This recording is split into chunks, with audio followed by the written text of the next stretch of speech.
And of all of his work, the one movie that I, I fell in love with and became obsessed with for a while. I was probably in my teen years when I first saw this movie was 1986's Blue Velvet.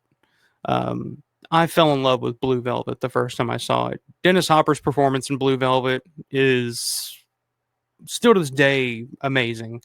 Um, Maybe his best performance of all time. I mean, his entire career, and that's big praise. Um, Especially for me because I was a huge Dennis Hopper fan in general. I love Dennis Hopper and pretty much anything he did. But Blue Velvet is like the one. That's the Dennis Hopper performance, in my opinion.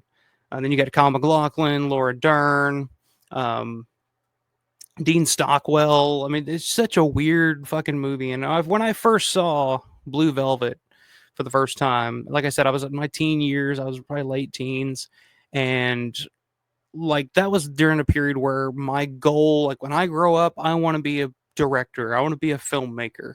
Like that's all I cared about. That's all I wanted.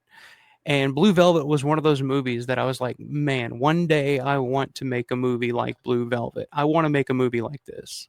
I want to make a movie where it starts one way, where it's like, oh, small town, it's nice. There's a kind of a cute story there between these two, kids kind of liking each other, and then all of a sudden it takes a left turn into fucking batshit crazy. Like it kind of shows the underbelly of like um the small town, the small American town with the white picket fences and all that, but like on underneath, there's these insane characters and this insane situation going on right under everybody's nose, but everybody's just kind of in la la land type of thing.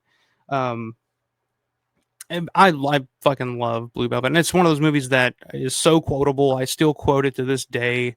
What kind of beer you like? Heineken. Heineken. Fuck that shit.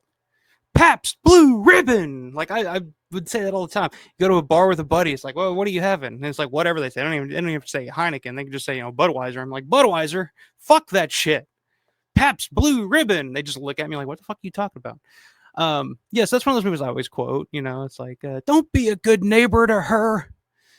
I'll send you a fucking love letter. What's a love letter? It's a bullet from a fucking gun. Like that type of shit. Like just that dialogue, just fucking Dennis Hopper's wild fucking antics. And that's one of those movies that I showed my fiance. We sat down. I was like, hey, you want to watch a movie? And she doesn't like these type of movies, but I just want to get her reaction because it's such a weird turn there halfway through. It's like, hey, let's watch this movie. It's called Blue Velvet.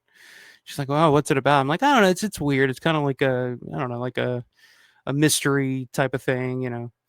She's like, all right. So we're watching it. It's like the first 25, 30 minutes. It's fairly tame. It's Kyle MacLachlan and Laura Dern. They're walking home, and Kyle MacLachlan does that weird fucking duck walk thing in the scene. You're like, well, this is so goofy, and it just feels, kind of tame. I don't know.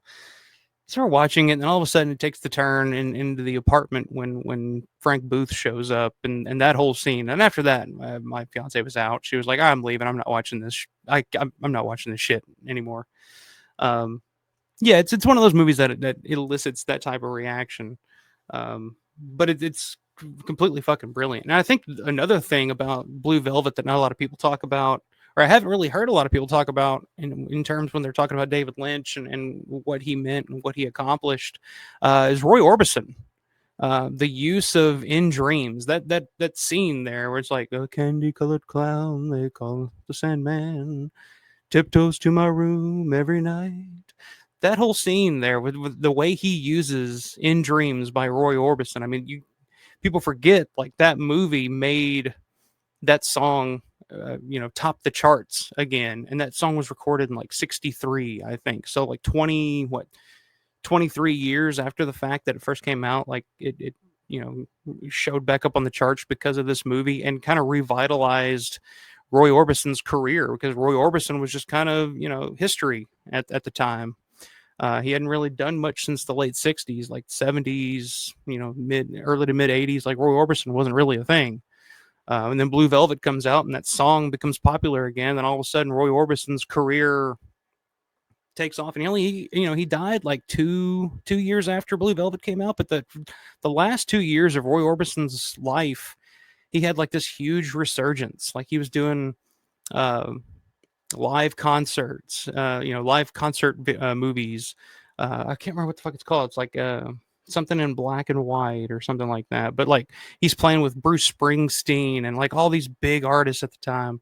Um, he releases, new album that tops the charts. He forms the Traveling Wilburys with Tom Petty and Bob Dylan and Jeff Lynne and George Harrison. I mean, it was a super group. Like Roy Orbison's final 2 years of his life, um, you know, his career is back on top again.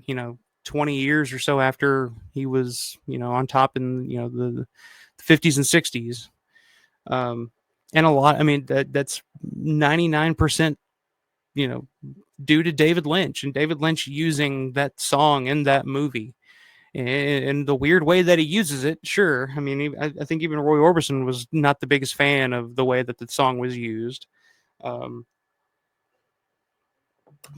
you can't argue with the success that Roy Orbison had after that. And like I said, unfortunately, he passed away just a couple of years after Blue Velvet came out. So and Roy Orbison had a tough life. If you know anything about Roy Orbison's life, he had a wife who was killed in a motorcycle accident. And then a couple of years after that, he lost both of his oldest sons in a house fire while I think he was on tour or something at the time. So like Roy Orbison had a really sad life. So the fact that the final couple, and I've always been a big Roy Orbison fan. I love Roy Orbison.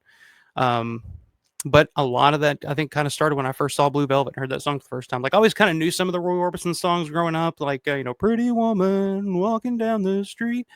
But, like, if you go back and listen to some of Roy Orbison's real, like, sad bastard shit from back in the time, like, that's the stuff that you listen to when you're going through a breakup and you're going through the heartbreak and you put on fucking Only the Lonely.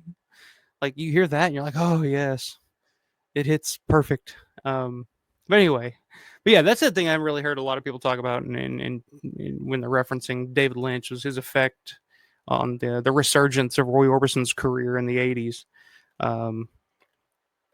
But let me hit the chat here. What do you guys think? We got a lot of